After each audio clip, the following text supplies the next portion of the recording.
შეშულს გავუსვამ მკითხებს ამ თემაზე, მოგესალმებით. მოგესალმებით. მე მაინტერესებს რა ასპექტები აისახა ამ ანგარიში, ბატონო ირაკლი, ვითარება შეცვლილი არ არის ბოლო წლებში, დადებითი დინამიკა არ იკვეთება, ადამიანების უფლებები ირღვევა, თუმცა შეგიძლიათ თუ არა თქვათ, ბოლო წლების თან შედარებით თუ არის გამოკვეთილი ახალი კუთხე, თქვათ, გარკვეული დინამიკა. მოგახსენებთ, პირველ ყოვლისა მინდა გითხრათ იმის თაობაზე და ხაზი გაუსვა, რომ 2015 წლის 1 იანვრიდან საგარეო საქმეთა სამინისტრომ დაიწყო ახალი პრაქტიკა, რაც გულისხმობს ყოველ კვარტალური ანგარიშების მომზადებას ოკუპირებულ ტერიტორიებზე ადამიანის უფლებათა მდგომარეობის თაობაზე. დღევანდელი მდგომარეობით მომზადდა უკვე 4 ასეთი ანგარიში. მეოთხე ყოველკვარტალური ანგარიში, რომელიც მომზადებულია, როგორც გითხარით, საგარეო საქმეთა სამინისტროს მიერ, მოიცავს ოქტომბერი-დეკემბერი პერიოდს. ეს მოვყევით ჩვენ დღეს საინფორმაციო გამოშვებებში. მე მაინტერესებს ანალიზი. თქვენი შეფასებით არის თუ არა შეცვლილი ბოლო წლების განმავლობაში ვითარება, სურათი, როგორ იცვლება ეს ყველაფერი? მოგახსენებთ, რაც შეეხება დინამიკას, ცალსახად შეიძლება თქვა, რომ 2015 წელს გაუარესდა ოკუპირებულ ტერიტორიებზე განათლების მიღების უფლება მშობლიურ ენაზე, ანუ რაც გულისხმობს იმას, რომ 2015 წლის 1 სექტემბრიდან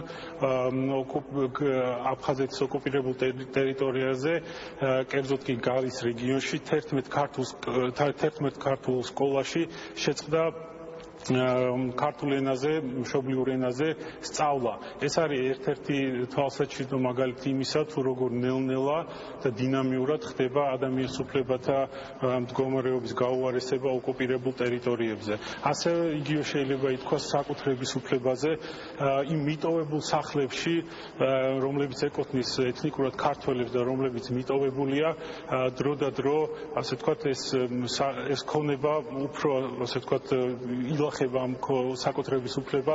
მე მაგალითს მოვიყვანდი 2015 წლის ივნისში დე-ფაქტო რეჟიმის ხელმძღვანელის მიერ, ეგრეთ წოდებული პრეზიდენტის მიერ, რაულ ჰაჯიბას მიერ პირდაპირ გაცხადა, რომ მან მიიღო მაგალითად იქაური, ასე ვთქვათ, დე-ფაქტო პროკურატურის 100 სახლის სია, რომლებიც ეკუთვნოდა ადრე ეთნიკურად ქართველებს და რომლების გადაცემაც მოხდებოდა ომის ვეტერანებისათვის.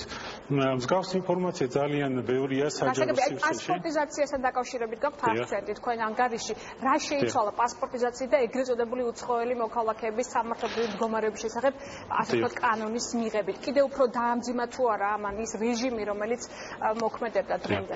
დიახ, მე ვაპირებდი ამ თემაზე გადასვლას, დიდი მადლობა. რა თქმა უნდა, ხაზს გავუსვამ, რომ პასპორტიზაციის ეს, ასე ვთქვათ, პროცესი დაიწყო 2015 წლის სექტემბერში, რაც გულისხმობს იმას, რომ 250,000 ეგრეთ წოდებული აფხაზური პასპორტი დაიბეჭდა რუსეთში გოზნაკის მიერ, ასევე 50,000 ბინადრობის მოწმობა.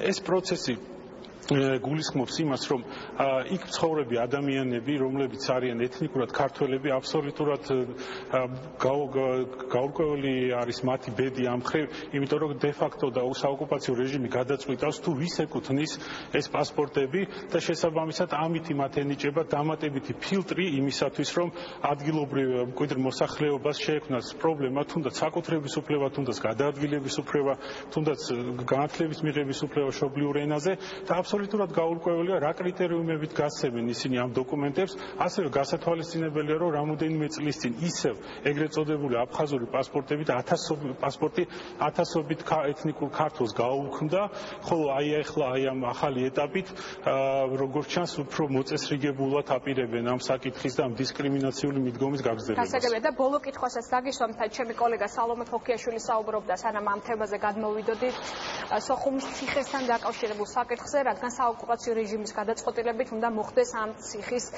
აღდგენა. თუმცა აქ არ არის გათვალისწინებული, ეს იქნება კონსერვაცია, შეინარჩუნებს თუ არა ძეგლი ავთენტურ სახეს.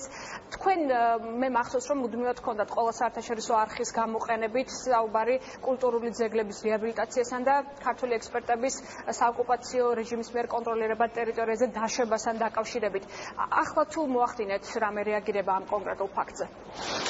სამინისტრო შოუ რეჟიმში ახდენს რეაგირებას მსგავს ფაქტებზე, ცალკე მიმართულება განსხვავებული ადამიანის უფლებებისგან კულტურულ მემკვიდრეობაზე, ოკუპირებულ ტერიტორიებზე არსებულ კულტურულ მემკვიდრეობის ძეგლებზე რეაგირება, სამინისტრო მუდმივად როგორც გითხარით ახდენს და ამ კონკრეტულ შემთხვევაზეც მოახდენს რეაგირებას, ამ ეტაპზე სამწუხაროდ მე დეტალებს ვერ გეტყვით.